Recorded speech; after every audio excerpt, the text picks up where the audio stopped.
Vince is Vince Stock always says that the games are really clean.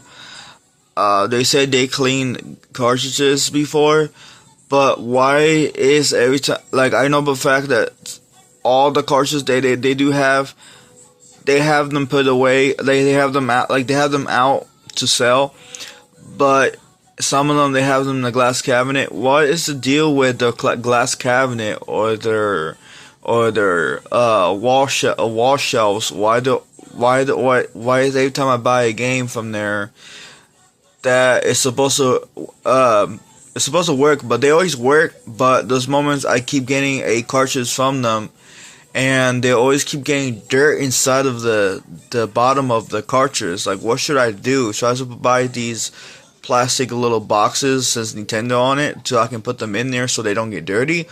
Or do I need to buy a little plastic case so I can put them in with the manual just so that the dirt don't go in? So I have to keep cleaning the cases before I put the cartridge in.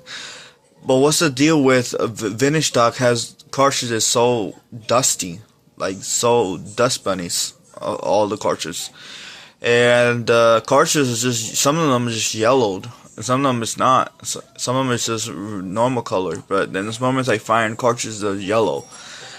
They can still continue their business. I can still find more games from them and spend cash, but the thing is I don't get.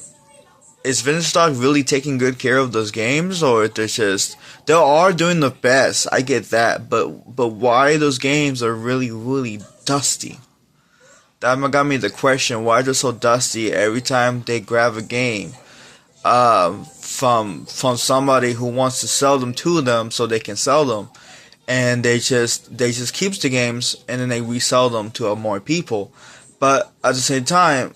Do they Vintage Stock buy games from people, or they find things from abandoned places, or they find things in the trash? Like, they find games from the trash and they recycle stuff from the trash to sell them.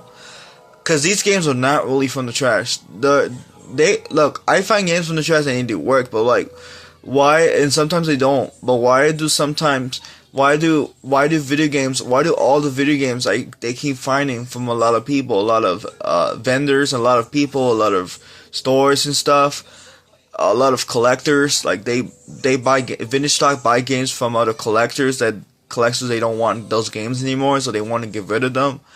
Why do all these games are just so dusty, and then sometimes some games don't work. You have to tamper with them so they can work.